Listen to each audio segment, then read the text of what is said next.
is that woman?" My husband was taken to the hospital after an accident on the way to a trip. Our daughter was supposed to have been in the car with him, but it was not our daughter who was taken to the hospital, but a woman I didn't recognize at all. It turned out my husband was having an affair. When I confronted him with official evidence supporting this fact, not only did he deny that he was doing anything of the sort, but he called me a psycho and treated me like one because I'd gone out of my way to hire a detective agency to justify my suspicions. One way or another, his objections to any adultery notwithstanding. He wouldn't even discuss it with me, and that made things all the more difficult and stupid. He really had the audacity to think he could get away with it. Little did he know that I knew the whole truth that he was hiding from me. I tell him the truth who has a relaxed expression on his face, and things begin to change for the better for me. This is the story of how my husband neglected his daughter as he engaged in adultery with another woman, and how his childish behavior of refusing to live up to his responsibilities eventually drove him into the darkest place he will ever experience. My name is Abby. I'm 38 years old and I work for an architectural design company. My husband, Landon, is 35, and he works for a real estate company. We were introduced through a mutual colleague at work, and although he is 3 years younger, I fell in love with him because of how sweet he was to me. He downright spoiled me with attention and affection, but he wasn't one of those needy, super nice guys. He also showed displays of masculinity and stubbornness, and it was this perfect balance between caring gentleman and fair leader that caused me to fall for him. After 2 years of dating, we got married, and this year marks our 10-year anniversary. In those 10 years, we were blessed with a daughter, Sadie, who has grown up to be a cheerful, bright girl. She supported us as we work hard at our jobs, saying, "My mommy and daddy are both so cool." The sad truth is that we both came home late at night because of our jobs. In other words, we didn't have much time to see each other, and I wouldn't be surprised if that made her a little sad. Landon used to be able to come home earlier in the evening, but now that his department had changed its policy, he started coming home just before the date passed into tomorrow. His sister Jacqueline and her husband usually take care of Sadie because I can't come home until around dinner time. I still feel so bad for her because of this. I would have loved to spend more time with my family, with Sadie especially, but the situation with my job was so cruel as to prevent me from realizing that wish. Not only did Landon start coming home late after a change of policy in his department at work, but more recently he had been out drinking with colleagues and sometimes didn't get home until late at night. On the worst of occasions, he came home early in the morning, around 6 o'clock, which made me pretty angry. Who knows where he could have gone during all that time and what he could have been doing, but his response to my outburst was, "I missed the last train because a junior colleague of mine got pretty drunk and fell ill and I was nursing him. I did leave you a message, didn't I?" He did leave me a message, indeed, but that doesn't mean I approved of his coming home so late. I was appalled that even after 10 years of being married to me and having a daughter, that he was still unaware that she had a family. But I couldn't say anything because Landon was fulfilling his duties as a father by making enough money to support the family and taking good care of Sadie on his days off. Then one day, Landon was at home on his day off when I came back and suggested that we go on a trip to celebrate Sadie's 9th birthday. Landon was usually off on Wednesdays and I was off on Saturdays. Since our days off rarely overlapped, we had to decide in advance which of us would take paid leave when we wanted to go on a trip like this. Since he had taken some paid time off to take Sadie to my parents' house during the new year last year, it was my turn. I applied for some paid time off to book a trip to a nice little hot spring resort, but to my surprise, a huge problem at work arose right before the trip, and I was called to the office on very short notice. I tried to negotiate with my boss, and although they were very apologetic, they were extremely clear that they needed me, mostly because the problem involved numbers, and I can confidently say I'm pretty much a savant when it comes to numbers.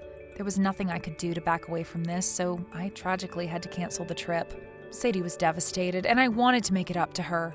"Let's go to the theme park that you wanted to go to, Sadie. Let's go overnight. We'll definitely go this time." "Really? You promise?" "I promise, sweetheart, and I'm going to keep it, okay?"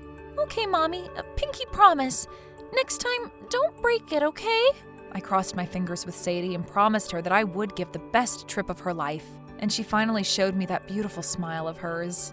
Landon had gone to a lot of trouble to plan this trip, and to make matters worse, if we had to cancel, we would have to pay assorted cancellation fees. It would be a waste of money, and he had taken time off work for this trip. So I decided to let Sadie still go on the trip with her daddy if they both wanted to. "Are you sure you want to do this?" You're the one who planned this whole thing, honey. You and Sadie should get some quality father-daughter every once in a while, right? Oh, and don't forget to bring back souvenirs. I sent Sadie and Landon off with a smile and went straight to work. I'd be lying if I said I didn't miss them, but as long as Sadie and my husband were having fun, that was all that mattered. That's what I thought at the time, and I immersed myself in my work. In the afternoon, when I was almost done with the problems at work, I received a call on my cell phone. I looked at the screen to see who it could be. A suspicious number I had never seen before was displayed. I answered it, and an unfamiliar masculine voice spoke into my ear. Is this the number of one Mrs. Abigail Chamberlain? Yes, it is. Abigail speaking. Good afternoon, ma'am. This is Dr. Michael Everett from the Blue Cross Hospital. I regret to inform you that your husband was in a vehicular accident. The call was from the Blue Cross Hospital telling me that my husband had been in an accident and was being transported to the hospital right as we spoke. Sadie must have been in the car with him, and both of them were being rushed to the hospital. I panicked so much once I heard this news, but I had to stay calm and take appropriate action. I started by telling my boss about the situation and asked them to let me leave early, which they immediately accepted. There was still work to be done, but the most difficult part had been dealt with that morning, and they could take it from there. I next had to rush to the hospital, but my workplace was pretty far from the Blue Cross, and it would take about an hour to get there. I wanted to know if Landon and Sadie were safe as soon as possible. With a sense of urgency, I called my mother-in-law, Cynthia. "Oh, Abby, darling, what a nice surprise. Anything wrong?" "I'm afraid so, Cynthia. I just got a call from the Blue Cross Hospital. Landon and Sadie are in the ER because of an accident." I explained the situation and told my mother-in-law that it would take some time for me to get to the hospital. So I asked her to let me know how Sadie and her son were doing and quickly hopped onto the train. Cynthia happily obliged, and half an hour later, she called me back. I picked up the phone in a panic with the overwhelming fear that the worst had happened, nearly making me faint on the spot. But instead of depression or joy, the expression that I heard in Cynthia's tone of voice was confusion. "Who the hell is that woman, Abby dear? She says she's an acquaintance of yours?" It took me a good few seconds to understand what she said. "What? Cynthia, where's my daughter? Was Sadie not in the car?" "It looks like she wasn't, honey. I called Jacqueline earlier, and she said that Sadie was staying with her today. Sadie is safe." I was relieved to hear that my daughter was safe and sound, but that didn't mean I could stay calm. When I finally arrived at the hospital, I quickly went to my husband's room and demanded, "Who is that woman? Why was she in the car?" I interrogated him, but he didn't show any remorse and just said that he didn't know her. Cynthia, his mother, also questioned him with a harsher tone, and it was pretty much like a good cop, bad cop situation. But he merely repeated she was an acquaintance of mine, and she needed a ride to the train station fast, so he let her hop on, blah, blah, blah. He just kept making up excuses why he had an accident. I really thought she was an acquaintance of Abby's, but I guess I was deceived because you clearly don't recognize her. I really have no idea who the hell she is, and I really don't know how she knew me. But more to the freaking point, I've just been in a car accident, and nobody seems to care about me and how I feel. What's up with that? Landon just kept his mouth agape and moving, trying pretty hard to deprive us of an opportunity to talk and to deflect the conversation away from the subject of the woman. I was so angry with him that I couldn't help but lash out. "Then why the frick did you leave Sadie with your sister Jacqueline? You were supposed to be on a trip today, weren't you?" I canceled it because I thought it wouldn't be much of a family trip without you, Abby. I wanted to go for a drive, too, and have some alone time. Even I need some of that from time to time, you know? So I asked Jacqueline to take Sadie with her while I was gone. Then that woman who said she's an acquaintance of Abby's asked for a ride to the train station fast, and she seemed to be in genuine trouble, so I gave her a ride. Landon kept repeating the same stupid points, and it was completely out of line. "You must have been cheating on your lovely wife when you left your daughter alone and gave that other woman a ride, eh? I bet my soul that that's what you were doing, exactly like your dastardly father." Even Cynthia became angry at her son's attitude and interrogated him severely, but he sighed in annoyance and said, Do you know what, Mom? What proof do you have that I had an affair? That's just a fantasy. And I've been injured in an accident, and I'm not in a good state at all. And if that's the way you want to play this nice visit of yours, just get the hell home, please. If you persist, I'll call the nurse to escort you out, all right? Landon had become the coldest man I'd ever seen, and it made me wonder if he was really an adult. I had so many more things to say, questions to ask, but if I stayed any longer, I really was going to be kicked out, since nurses had that authority. So Cynthia and I reluctantly left the room. If we couldn't get Landon to talk, I thought we could talk to the woman who had been taken to the hospital as well, but that went even worse, if that was even possible. Who are these people? I don't know them. I'm scared. Somebody please help me. As soon as she saw our faces, she started screaming and hit the nurse's call repeatedly without giving us an opportunity to ask her any questions. We felt that the shrieking banshee would disturb others, and we couldn't even speak a word to her, let alone get her to listen to what we had to say. We had no choice but to leave the room. I couldn't believe my husband's attitude, but we left the hospital anyway since business was futile at the moment. And after a brief conversation with Cynthia, I went to pick up Sadie from Jacqueline's flat. Fortunately, my daughter was safe and sound, and the doctor must have told her about her daddy, because as soon as I walked in through the front door, she showered me with questions. Is Daddy okay? Is he hurt? Can he come home? Your daddy's fine, sweetie. He's just a little banged up and a bit tired. The doctor said he had to stay a few weeks in the hospital, but he'll be back soon. I saw the look on her face as she cried and worried about her father. My husband, Landon Chamberlain, is the father of my child, and he was the most important person in her life. I was so shocked and angry that he really could be suspected of foul play. But it's certainly unreasonable to suspect infidelity without any evidence at this point. I didn't have time to do a background check on Landon's life for the past year or so myself, so I decided to hire a professional. Fortunately, Cynthia also suspected her son's infidelity, and she was happily cooperative in sparing some money to pay for the investigation. I'm afraid this is all I can do, but I still am so sorry about my son and his potentially scandalous actions. For darling Sadie's sake, let's settle this once and for all. It was a relief to hear her say that. While waiting for the results of the investigation by the detective agency to pour in, I was left alone with Sadie for a few days. She was so happy during these days and said, "You listen to me so well, Mommy, and your cooking is always so awesome." Something about the way she said, "You listen to me so well, Mommy," gave me a bad feeling in my stomach. Even though it was her daddy that usually took care of her, I took a small risk and asked her, "Don't you think it's Daddy that usually listens to you?" The moment I asked her that, Sadie's expression suddenly went dark and grave. She answered with, "Don't tell Daddy what I'm going to tell you, okay?" Then she began to tell me the truth about her father. Sadie told me that he never took care of her when I wasn't around, and that he was always on the phone talking to someone else. Whenever he wasn't on the phone, he treated her rather terribly, making her eat only frozen meals for dinner and going out himself, leaving her alone in a rather large house. Oh, honey, why didn't you tell me that Daddy was being mean to you? Because if I told you, Mommy, he'd get really mad at me. And I also pinky promised Daddy never to tell you. Please don't get mad at him. She said this with a very pained look on her face, as though she was the one doing something wrong here. To Sadie, to tell her mother about all these terrible things her daddy was doing to her, the mental strain must have been quite heavy and exhausting. Seeing Sadie like that made me explode with anger. I felt ashamed of the fact that Mr. Chamberlain had taken advantage of his own daughter's conscience and neglected her just to go off gallivanting with another woman. I hated myself with a burning passion because of my own obliviousness. I'd never known she was having such a hard time. I'm so sorry, Sadie. Dear, Mommy's here now, and I won't make you feel lonely anymore. As I held a smiling Sadie in my arms, I vowed to do anything to avenge her and the hard times she had to endure. And I was going to make that bastard pay for what he did to my little girl. A few days later, I got the results back from the detective agency, and sure enough, Mr. Chamberlain really was having an affair. It seems that the other woman was someone who worked for the same office as him, but what surprised me the most was that the affair had been going on for more than a year.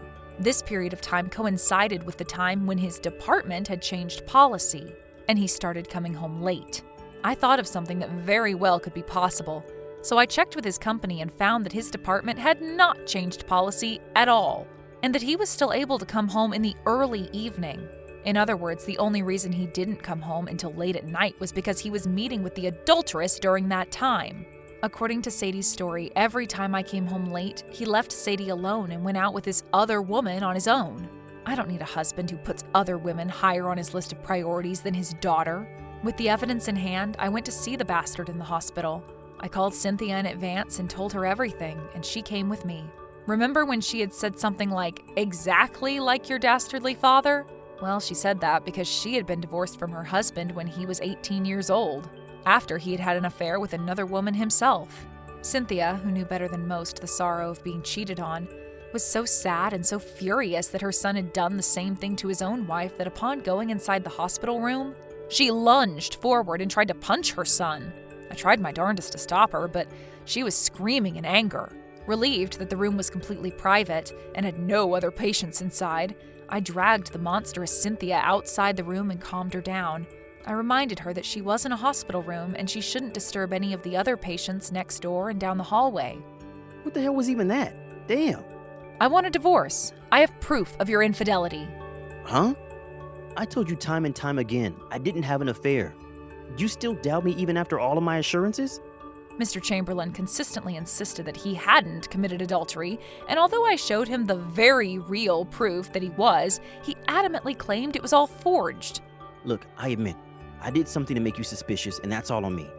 But to purposefully falsify evidence just because I did something is it's insidious. It's just crazy. And what the hell are you trying to accomplish by dragging my mother into this, So in a nutshell, not only did he deny that he was doing anything adulterous, but he called me a psycho and treated me like one because I'd gone out of my way to hire a detective agency to justify one way or another my suspicions of an affair, his objections notwithstanding. He was not going to confess to having an affair, no matter what I did. But I had another trick up my sleeve. Well, looks like I really can't do anything about it, and I understand. You're not going to admit to having any affair even with all this evidence against you. You still claim it's false and emphasize your innocence. With that in mind, I can't divorce you, or rather, not on these grounds, but I can still divorce you on the grounds of child negligence. If you won't admit to the affair, that's fine, because I'll go through my lawyer and demand alimony on these new grounds that you neglected my daughter. That's fine, right? Because you're so innocent. Even if he denied the evidence, there's no explanation for what Sadie said. Even if he hadn't committed adultery, it doesn't change the fact that he abandoned our child on multiple occasions. I proceeded to confront him with the divorce papers, but his evident panic notwithstanding, he would still refuse to write down anything at all, let alone his signature. Seeing him in this pathetic state, Cynthia could no longer contain her anger. She slammed the table in front of him with great force. I don't remember raising you like this! You are an unfit parent for giving my granddaughter such a hard time! Even you're taking Abby's side, Mom? Sides? What the frick are you talking about now? If you hadn't caused the accident, you were planning to go on a trip with that woman whom you claim you don't know, right? Jacqueline told me that when you asked to leave Sadie with her. You said, both Abby and I are going on business trips, and used that as an excuse to leave her out of your adultery. How do you even explain this discrepancy? New information popping up left, right, and center for real. So apparently my husband was planning to lie to his own sister and leave Sadie with her and her husband so that they could go on a trip by themselves. I was beyond disgusted with him by this point. I couldn't even look at him as a man any longer. He thought Sadie wouldn't blab about it behind his back because she had a good conscience and kept her promises. But he was way too confident. I'm ashamed of myself for not realizing for 10 whole years that he was such an idiot. If you're not going to divorce me, we'll take this case to court. So, what'll it be, eh? I gave him one last push, and he glared at me, his mouth agape. I only brought my friend because I thought it would be a waste of time if we had to cancel anyway. And now you're all over me and belittling me like this? I'm Sadie's father, for frick's sake. You're trying to steal me away from her. Is that what you really want from her? He tried to tear me down this time, so I told him once and for all. You were never a father to Sadie, you bastard. If you were willing to abandon her with your sister because you just wanted some stupid fun as an adult, you're nothing but a source of pain in Sadie's life. Get lost. I told him on the spot that he was no longer welcome in Sadie's life. Perhaps he realized that no matter how hard he'd try, there was no way he could win this argument, and he reluctantly signed the divorce documents, evidently thinking it would be a worse idea to go to court. However, he was still saying that he didn't want to pay alimony and child support, and even under these circumstances, he was being even more selfish than ever. And that sent Cynthia's beautiful fist flying. Abby, my dear, we'll settle the alimony here. I will personally pay for it. What? But I'll make sure my stupid son pays up, so don't worry about it. I always find a way to get him to listen to me in the end, and I tell you, this is no exception. She promised me that, and then made her son sign a contract that officially bound him to paying her back for the debt he owed her. After that, I filed the divorce documents and was able to get a divorce without a hitch. Telling Sadie after the whole thing that her daddy was not coming back was among the hardest things I have ever had to do. But there was no way I couldn't tell her what had happened. So, Sadie, Daddy won't be home again, darling. I'm so sorry, but he did some bad things, and I thought saying goodbye to him was the best thing to do. But if you want to see him, you can, so don't worry. I know you're going to miss him, but I won't make you sad and lonely anymore. And I'll be here for you, always. You will? Pinky promise? Yes, honey, pinky promise. She finally showed me that beautiful smile of hers when our fingers crossed. A few months passed, and due to injuries that were difficult to heal, Mr. Chamberlain and the adulterous woman had to take time off work at the same time. This piqued the curiosity of the company's elite, who thought it strange that they had an accident at exactly the same time, and rumors of an affair were already circulating. Mr. Chamberlain and the adulteress are scheduled to be summoned before the vice president immediately upon their return to work, and they were told that they will be transferred to separate remote branches of the enterprise. The adulteress had repeatedly ignored my demands for alimony, so when I told her that I would file a lawsuit through my lawyer, she readily paid me in full. Mr. Chamberlain has a monthly child support bill from me, but there's no way he can pay it, not with his widow side job, and his mother refused to cover it for him, so he had no choice but to go into debt. I, on the other hand, have alimony, and the company was very considerate of me because they knew about the whole incident surrounding the accident. I'm now enjoying a happy time with my daughter, and I'm keeping the promise I made to Sadie by staying a few nights over at a nice amusement resort. Look, Mommy! Look! That character is so cute! Sadie is having the time of her life at the theme park. Seeing her beautiful smile, I made up my mind to stay together with her so that she could continue to spend her whole life with a smile on her face.